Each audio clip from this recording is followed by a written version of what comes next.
नमस्कार, स्वागत है। मैं हूं कृष्णानंद सिंह और आप देख रहे हैं YouTube channel education portal Krishna. आज हम लोग इस वीडियो के माध्यम से इस बात को समझने और जानने के लिए उपस्थित हैं, यदि आप सक्षमता परीक्षा के अभ्यर्थी हैं तो उस स्थिति में आपके मन में ज़रूर यह जिज्ञासा, ज़रूर यह मन में भाव उत्पन्न होता होगा। लोगों से पूछ करके, जो परीक्षा दे करके आ चुके हैं उनसे ज़रूर पूछते होंगे कि अंदर की प्रक्रियाएँ क्या हो रही है, प्रवेश द्वार पे हमें क्या क्या प्रक्रियाओं से गुजरना पड़ेगा, उसके बाद अंदर की क्या प्रक्रिया होगी, कौन सा सामान अंदर ले जाना है, क्या नहीं ले जाना है, बैग कहाँ पे रखेंगे, जो ज़रूरी सामान है मोबाइल, उसके बाद कुछ कपड़े हैं उसको कहाँ पे रखेंगे। इन सारे बिंदुओं पे हम लोग इस वीडियो के माध्यम से एक एक करके बहुत आसान शब्दों में समझने का प्रयास करेंगे। सबसे पहले आपको तो एडमिट कार्ड ज़रूर मिला होगा, उसमें वेरीफाई होकर के ज़िला से, तो उसमें एक जगह देखिएगा, एक खाली स्थान है, वहाँ पे फ़ोटो चिपकाने का, तो आपको वहाँ पे एक फ़ोटो चिपका देना है। उसके नीचे एक हस्ताक्षर करने का, उस पर हस्ताक्षर यहाँ पे नहीं करना है। अंदर हॉल में प्रवेश करेंगे तो वीक्षक के समक्ष आपको हस्ताक्षर करना है। तो सिर्फ फ़ोटो चिपकाने का काम है एडमिट कार्ड पे। अब रही बात कि प्रवेश करने के वक्त हमें कौन कौन से सामान ले जाना है अंदर। बैग आपको बाहर जमा कर देना है, या तो कहीं कहीं पे ऐसी सुविधाएं हैं कि आप अंदर प्रवेश करेंगे और अंदर में ही जमा कर देना है।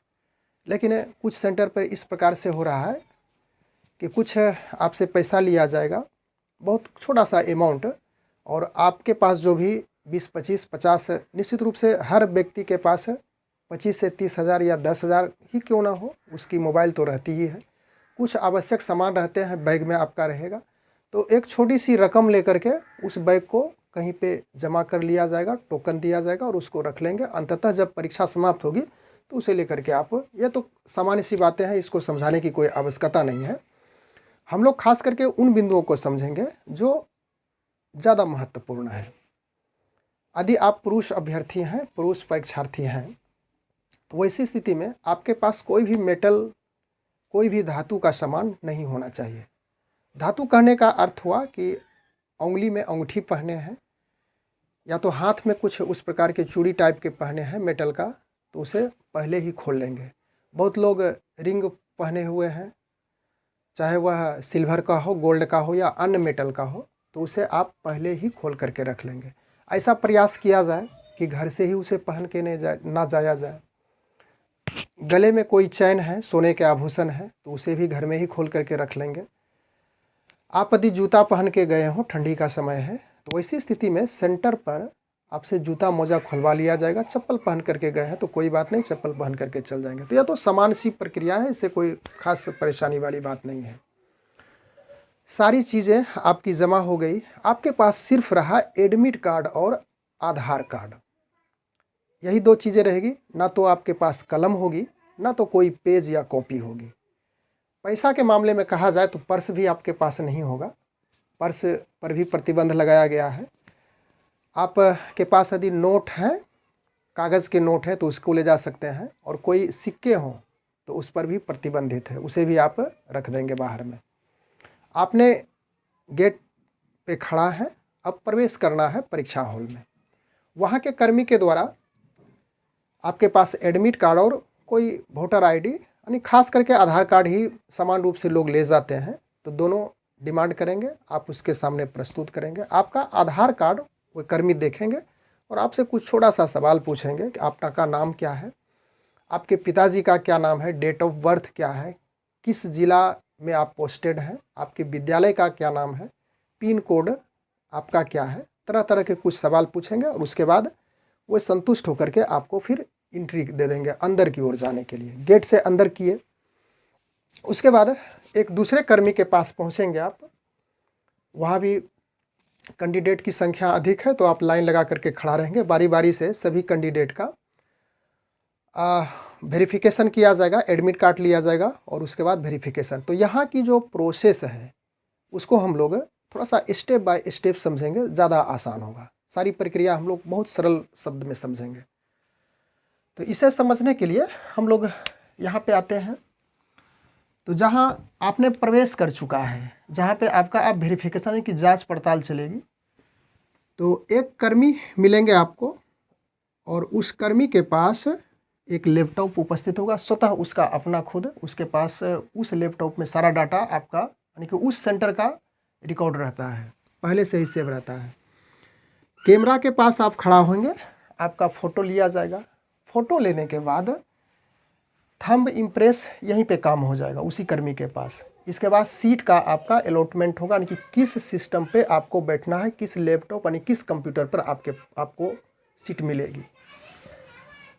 फ़ोटो लिया गया, फ़ोटो आपका सेव हो गया उस उनके लैपटॉप में, यानी कि सुरक्षित हो गया। उसके बाद थंब इम्प्रेस करेंगे, लेफ़्ट थंब देंगे। लेफ़्ट थंब को आप जिस प्रकार से पैसा निकालते हैं थंब दे करके, कहीं भी ग्राहक सेवा केंद्र हो तो आप उसमें थंब लगाएंगे इस तरह से।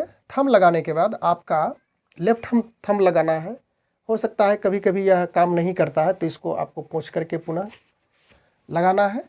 तो 3 बार यह थंब लेगा आपका, एक ही लेफ़्ट थंब 3 स्थान पे यदि वेरीफाई हो गया, यानी अपने स्वतः होता है, ऑटोमेटिक होता है। आपको सिर्फ इस पर सटा करके रखना है, कुछ करने की आवश्यकता नहीं है, ज़्यादा घबराने की ज़रूरत नहीं है, सारी प्रक्रियाएँ स्वतः होते जाएगी।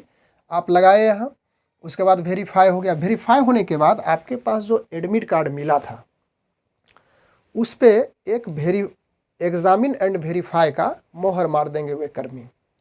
सीट अलॉटमेंट वहीं पे मिल जाएगा, किस सिस्टम पे आपको बैठना है। सपोज कीजिए कि आपको 15C सिस्टम मिला, 15C जहाँ पे वह सिस्टम लगा हुआ है, आप वहाँ जा कर के बैठ जाइए। यह प्रक्रिया पूरी हो चुकी है। अब यहाँ से आगे चलिएगा, तो आगे चलने के बाद आपको एक स्क्रीन मिलेगा इस प्रकार से, जहाँ पे बैठे हुए हैं लैपटॉप यानी कि जो मॉनिटर है। वहाँ जाने के बाद एक कलम दे दिया जाएगा कर्मी के द्वारा और एक पेज मिलेगा। पेज में कुछ आवश्यक फिलअप करना है, जैसे एप्लीकेशन नंबर, रोल नंबर, आपका नाम भी फिलअप करना है अपने का। उसके बाद वह जो पेज है उसमें मैथमेटिक्स आप सोल्व करेंगे तो रफ कार्य के लिए वह दिया जाता है। तो कलम वहाँ अवेलेबल हो गया, पेज भी मिल गई। आप बैठे हैं, कुछ देर के बाद जब टाइमिंग हुआ तो यह जो मॉनिटर है यहाँ पे पहले से ही यह ओपन रहता है, सभी जितना भी सेट है ओपन रहेगा। आप 15C पर बैठे हुए हैं और यहाँ पे रहेगा स्टार्ट एग्ज़ाम, यह लिखा हुआ रहेगा। माउस भी आपके पास अवेलेबल होगा। इधर लेफ्ट भाग हो गया और ये 3 भागों में बटा हुआ था। यहाँ पे एक चक्के ऐसा होता है, इसको आप उंगली की सहायता से आगे पीछे से करेंगे तो इसकी कोई आवश्यकता होती नहीं है। यह लेफ्ट भाग हो गया, ए वाला भाग, और ये राइट भाग हो गया, यानी बायां भाग और ये दायां भाग। और इस मॉनिटर पे एक कर्सर रहेगा, इस प्रकार शो करेगा तीर ऐसा, और इसको आप आगे पीछे इस प्रकार से करेंगे तो यह तीर भागेगा। और तीर यहाँ अब स्टार्ट एग्ज़ाम करना है तो तीर ला करके, कर्सर ला करके इसको आप क्लिक करेंगे, यानी कि टच करेंगे, कट से आवाज़ होगी और यह स्टार्ट हो जाएगा। जब यह स्टार्ट होगा तो स्टार्ट होने के बाद की जो अगली प्रोसेस होगी, फिर इसी कंप्यूटर की बात कर रहे हैं, सेम कंप्यूटर, हम लोग स्टेप में बढ़ते चलेंगे, ज़्यादा आसान हो जाएगा। स्टार्ट करेंगे तो ये 2 बॉक्स मिलेगा आपको बना हुआ। पहले में लिखा हुआ रहेगा साइड में यूज़र आईडी और यहाँ पर पासवर्ड लिखा रहेगा। तो यूज़र आईडी में आपका जो एप्लीकेशन नंबर है, तो एप्लीकेशन नंबर सपोज कीजिए 720016 है एप्लीकेशन नंबर। तो एप्लीकेशन नंबर को यहाँ पे डालना है और पासवर्ड में आपको डेट ऑफ बर्थ देना है। तो डेट ऑफ बर्थ में सपोज कीजिए 5/1/81 है। तो सबसे पहले एप्लीकेशन नंबर की एंट्री किस प्रकार से करेंगे इसको समझ लें। माउस आपके पास वही अवेलेबल है, कर्सर को यहाँ पे ले जाएंगे, यहाँ पे क्लिक करेंगे तो यहाँ पे एक इस प्रकार से अप डाउन होगा। अब एक कीबोर्ड रहेगी, कीबोर्ड में अंक 1 2 3 4 5 6 0 और फिर अल्फ़ाबेट ABCD, कुछ सिंबल्स भी इसमें रहता है कीबोर्ड में। तो सिंबल वगैरह या तो अल्फ़ाबेट जो लिखा हुआ है ABCD, इसकी कोई आवश्यकता नहीं होती है, सिर्फ इसकी एक ही बार आवश्यकता होगी इसमें यूज़र आईडी डालने में और ये पासवर्ड के रूप में डेट ऑफ बर्थ डालने में। तो यूज़र आईडी आपका इतना है 720016 यहाँ पे डाल दीजिए 72। तो कहाँ लिखेंगे, इस पे टाइप करेंगे। अब कीबोर्ड की यहाँ पे ज़रूरत पड़ेगी, तो जहाँ पर 72 है उसको दाबिएगा, तो यहाँ पे 72 200 को 2 बार क्लिक कीजिएगा, यानी कि सारा चीज़ इसमें फिलअप कर देना है। यूज़र आईडी फिलअप हो गया। अब पासवर्ड के रूप में डेट ऑफ बर्थ देना है। तो 5181 है, तो आप इसको इस प्रकार से लिखेंगे 05011981। तो 05011981 यहाँ पे इसकी सहायता से, कीबोर्ड की सहायता से टाइप करेंगे तो इस स्थान पे सिर्फ आपको इस तरह से सिंबल मिलेगा ऐसे, और यह 05011981 टाइप हो गया। और कीबोर्ड से आपको टाइप करते चलना है, लिख लेना है। उसके बाद आगे की जो प्रक्रिया है यहाँ पे सबमिट करेंगे, जहाँ पे लिखा हुआ है सबमिट में पुनः तीर ला करके आप इस पार्ट को क्लिक कीजिए, या सबमिट हो गया। सबमिट होने के बाद शुरू में आपको 5 प्रश्न डेमो के रूप में मिलेगा। डेमो कहने का अर्थ हो गया कि सीखने का वह प्रश्न रहता है कि आगे चल करके जब आप काम करेंगे तो फाइनली करते चलेंगे। तो फिर चलिए यहाँ पर उसी मॉनिटर को, यानी कि जो लैपटॉप है, यानी कि जो कंप्यूटर है, उसी की बात करें। शुरू से जो आपको मिला है उसी पर बदलते जाएगा। तो डेमो के रूप में 5 प्रश्न रहेगा, और इस स्थान पे नेक्स्ट रहेगा और इधर प्रीवियस रहेगा इस तरह से। और यहाँ क्वेश्चन की जो संख्या होगी दी हुई रहेगी, और कितना आपने अटेम्प्ट किया वह रहेगा, और कितना छोड़ा सभी यहाँ पे सिंबल में दिया हुआ रहेगा। पहला प्रश्न आप बनाए, इसमें ऑप्शन दिया रहेगा इस प्रकार से गोला लगा हुआ 4 का। तो पहला प्रश्न का कुछ भी प्रश्न हो, समझ रहे हैं कि आपका शुरू का इसका आंसर है, तो पुनः उसी प्रकार कर्सर ला करके माउस को आप क्लिक करेंगे लेफ्ट साइड को, तो यह आपका रंगीन हो जाएगा। कहने का अर्थ हो गया कि यह प्रश्न आपका फुलफिल हो गया, यानी कि इसका जवाब आपने सॉल्यूशन कर दिया। 5 प्रश्न आएगा, नेक्स्ट करेंगे। पहला प्रश्न सोल्व हुआ, नेक्स्ट करें। फिर दूसरा, तीसरा, चौथा, 5वां प्रश्न आ जाएगा। सभी पर इस तरह से कोई भी जो भी पार्ट आपको उपयुक्त लग रहा है क्लिक कर दीजिए। इसमें इस काम को पूरा होने में लगभग 10 मिनट का समय मिलेगा। लगभग क्या, फाइनली ही रहता है, 10 मिनट का समय मिलेगा। 10 मिनट में आपको इसका जवाब देना है। आप जवाब दीजिए तो पर भी ठीक है, नहीं दीजिए तो पर भी ठीक है। इसको प्रीवियस, नेक्स्ट और भी जो भी प्रक्रिया है पढ़िए, समझिए, सारा स्क्रीन पे जो भी दिया हुआ है। 10 मिनट जो ही पूरा हो जाएगा, पुनः यह आपका क्लोज हो जाएगा। यह प्रक्रिया पूरी हो चुकी है। अगली प्रक्रिया के लिए कुछ देर के बाद स्वतः जो अगला भाग है क्वेश्चन का, अब यहाँ से जो वास्तविक भाग शुरू होता है 1 से 150 तक का, इसके लिए 2.5 घंटे का समय दिया जाएगा। बगल साइड में यहाँ पे थोड़ा सा बड़ा अब स्क्रीन बनाते हैं, बड़ा सा मॉनिटर। इस पार्ट में, ए वाले भाग में 1 2 3 4 5 6 7 8 9 10 11 dot dot dot dot dot dot 150 इस तरह से रहेगा। ये आपका आंसर वाला पार्ट हो गया। क्वेश्चन वाला पार्ट यहाँ रहेगा। यहाँ पे नेक्स्ट फिर उसी तरह से रहेगा जो चल रहा है। यहाँ पे प्रीवियस रहेगा। प्रीवियस मतलब पीछे का प्रश्न देखने के लिए, और नेक्स्ट मतलब अगला प्रश्न में चलने के लिए। और ऑप्शन इसी तरह से दिया हुआ रहेगा। एक प्रश्न लेते हैं, प्रथम विश्व युद्ध कब हुआ? 1939, 1914, 1918, 1945 इस तरह से है। अब पहला प्रश्न हम लोग को जवाब देना है। पहला प्रश्न का हमने जवाब दिया 1939। कर्सर को यहाँ लाएंगे, यानी कर्सर ही छोटा सा रहता है, हमने थोड़ा सा लंबा करके बनाया। माउस फिर उसी तरह से यहाँ है, इसको पकड़ेंगे और इस पार्ट को, यानी ए वाला जो भाग है, लेफ्ट ए वाला भाग, देखिए इसको थोड़ा सा रंगीन कर देते हैं, और एक भाग ये हो गया। इस वाले भाग को आप क्लिक कीजिए, कट सी आवाज़ होगी, कट से क्लिक, यानी कि इसको दबाए। क्लिक मतलब दाबना होता है। जो ही इसको दाबेंगे तो यह भाग रंगीन हो जाएगा, और यहाँ का जो 1 नंबर भाग है यह भी आपका रंगीन हो जाएगा। समझा जाए कि यह प्रश्न फाइनली मेरा कंप्लीट हो चुका। अब इस तरह से आगे बढ़िएगा, आगे बढ़ते जाइएगा, आगे बढ़ते जाइए 150 तक आपने 2.5 घंटे का, और यहाँ पे समय भी आपको देते रहेगा। प्रारंभ होगा और समय भी शो करते रहेगा, कितना समय आपका लेफ्ट हुआ, कितना शेष बचा हुआ है, और सारी चीज़ यहाँ पे शो करते रहेगा। अब यह प्रश्न का जवाब दिया 1 नंबर। आगे बढ़ेंगे, नेक्स्ट पे लाके यहाँ पे कर्सर को फिर इसको दाबेंगे, आगे बढ़ जाएगा प्रश्न, दूसरा, तीसरा, चौथा, पाँचवा चलता जाएगा। सपोज कीजिए कि आपका 10 नंबर प्रश्न, इधर सभी प्रश्न आपने जवाब दे दिया, सभी आपका ग्रीन हो जाएगा, टोटल ग्रीन हो जाएगा 9 तक।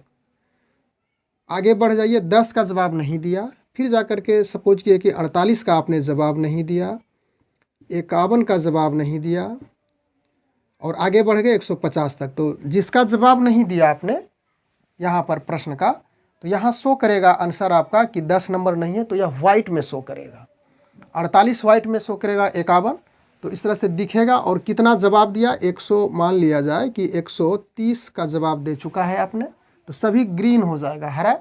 और जितना आपने जवाब नहीं दिया है यहाँ भी शो करेगा 20, यानी यह अटेम्प्ट किया, इतना भी आपका बचा हुआ है प्रश्न, तो 20 शो करेगा। अब रही बात कि 150 तक चले गए, अब रही बारी कि हम देखेंगे वैसे प्रश्न जो मेरे लिए थोड़ा सा सोचने वाला प्रश्न है, समय बचा हुआ है। अब 10 नंबर यहाँ पे वाइट है, इसको क्लिक डायरेक्ट कीजिएगा तो आपका 10 नंबर प्रश्न यहाँ आ जाएगा। अब इसको पढ़िए, समझिए, फिर जवाब दीजिए। फिर देख लिया कि इसका जवाब दे चुके, अब 48 पर आएंगे तो यहाँ क्लिक करेंगे तो डायरेक्ट 48 प्रश्न आपका चला आएगा। प्रीवियस करने में आपका समय ज़्यादा किल होगा, प्रीवियस भी करेंगे तो अभी सपोज कीजिए कि 51 पे है, हमको 10 पे जाना है, तो पीछे चलेंगे प्रीवियस प्रीवियस प्रीवियस प्रीवियस, तो उतना समय लगेगा। और डायरेक्ट यदि यहाँ पे क्लिक करते हैं तो यह प्रश्न आपको 10 नंबर पर डायरेक्ट पहुँचाएगा और समय की बचत होगी, जवाब आसानी से दीजिएगा। तो यह तो हो गया 150 तक का। शुरुआती दौर में आपको कुछ प्रश्न जो डेमो का मिलेगा उससे कुछ होने वाला नहीं है, जवाब दीजिए ना दीजिए उसकी चर्चा हम लोग कर चुके थे। लेकिन जो 101 से 150 तक का प्रश्न होगा वही परीक्षा के लिए रिजल्ट बनाने का काम करेगा। और इसको थोड़ा सा और कुछ हम लोग समझें इसकी बारीकियों को, कि शुरू में जिस प्रकार की परीक्षाएं संपन्न हो रही है, जो दिन जिस पाली में हो रही है, हालांकि कल जो परीक्षा हुई फर्स्ट सिटिंग की परीक्षा संपन्न हो गई, लेकिन दूसरे सिटिंग में परीक्षा जो सर्वर था और जो लिंक था वह बताया गया कि डाउन था, क्या कुछ उसमें टेक्निकल फॉल्ट था, उसको सुधार किया गया और आज पुनः परीक्षा भी संपन्न हुई। उसके बाद सेकंड सिटिंग भी होगी। तो शुरुआती दौर में, प्रारंभिक दौर में सबसे पहले इंग्लिश का कुछ प्रश्न था, उसके बाद हिंदी का प्रश्न मिलेगा, यानी कि टोटल लैंग्वेज पेपर का 30 प्रश्न है, उसमें से कम प्रश्न इंग्लिश का था लेकिन हिंदी का ज़्यादा मिलता है। और प्रश्न की जो क्वालिटी थी, प्रश्न का जो स्तर था, तो वह सामान्य ही कहा जाए। लेकिन यदि वस्तुनिष्ठ प्रश्न में आपका समान उसी प्रश्न को कह सकते हैं कि जिस प्रश्न को आप जान रहे हैं। कोई भी परीक्षा आसान नहीं होती है, परीक्षा का ही अर्थ होता है कि आप सफल होते हैं या नहीं होते हैं, वह दूसरे के ऊपर डिपेंड करता है किस प्रकार का प्रश्न पूछा जाएगा। यदि आप उस प्रश्न को जान रहे हैं तो आपके लिए सिंपल है, नहीं जान रहे हैं तो वह तो कठिन होगा ही होगा। तो कहा जाए समान ही प्रश्न है, जोड़ घटा प्लस माइनस का था, मॉडुलस, उसके बाद हिंदी विषय में भी गद्यांश वगैरह से रिलेटेड था, जो कि समझ करके भी लोग आसानी से उसको डील कर सकता था। कुछ प्रश्न था लेकिन जो पास होने के लिए निर्धारित किया गया है योग्यताएं, जो उसकी जो स्तर रखा गया है 60 जनरल के लिए, उसके बाद 52, 54, 51 और 48, तो इस स्तर को आसानी से आप पार कर सकते हैं। या तो फिर क्वालिफाई होने के लिए 150 प्रश्न में 100 प्रश्न देखा जाए तो बहुत सिंपल प्रश्न है, 100 प्रश्न का जवाब देने की भी तो आवश्यकता नहीं है।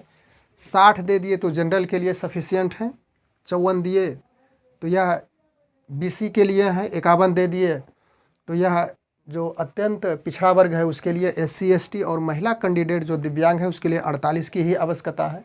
तो इतना प्रश्न 1 से 150 में कहीं ना कहीं आपको सिंपल प्रश्न मिल ही जाएगा। अब एक और चीज़ समझ लें, यह परीक्षा ऑनलाइन हो रही है। तो ऑनलाइन में एक अच्छी बात समझ में आके आती है कि इसमें जो पहला प्रश्न था, प्रथम विश्व युद्ध कब हुआ, हमने यहाँ पे 1939 लगा दिया। बाद में यह क्लियरेंस हुआ, माइंड को अपने आप को आश्वस्त हुआ कि नहीं यह तो मैंने गलत लगा दिया। तो आप कर्सर को यहाँ पे ले जाइए 1914 में, और यहाँ पे फिर उसी तरह से माउस का जो लेफ्ट पार्ट है उसको क्लिक करेंगे तो यह वाला भाग इसमें रंगा जाएगा और यह आपका वाइट हो जाएगा। इसका अर्थ हुआ कि जो प्रश्न मैंने पहले गलत लगा दिया उसको इसमें सुधारने का मौका मिल जाता है। आप ऑप्शन को आसानी से चेंज कर सकते हैं। 150 अब अंतिम प्रक्रिया में चलते हैं, फाइनल हो, उसके बाद ऑटोमेटिक यह बंद हो जाएगा आपका ऑनलाइन एग्ज़ाम। कुछ प्रक्रियाएं हैं जो आसान सी प्रक्रियाएं होती है, उस प्रक्रिया को आप पूरा करेंगे, या तो फिर आपको कहीं पे कोई कठिनाई उत्पन्न हो रही है तो वहाँ पे इतने स्टाफ होते हैं कि आप उसे बुला करके हैंड खड़ा करके उसको बुला सकते हैं, और आने के बाद आपको वो फाइनल जहाँ पे जो परेशानी है उसको कर देंगे, या तो फिर कहेंगे कि आप छोड़ दीजिए, सिस्टम ऑटोमेटिक लॉक हो जाता है, उसमें कोई ज़्यादा दिक्कत की नहीं बात है। तो इस प्रकार से यह था एक अनुभव जो कि आप लोगों के समक्ष मैंने शेयर करने का प्रयास किया। आगामी जब तक परीक्षा होती है तो निश्चित रूप से इसी प्रकार की प्रक्रियाएं पूरी की जाएगी और आगे की प्रक्रिया भी पूरी की गई। बस आज के वीडियो में इतना ही। Thanks for watching, good bye.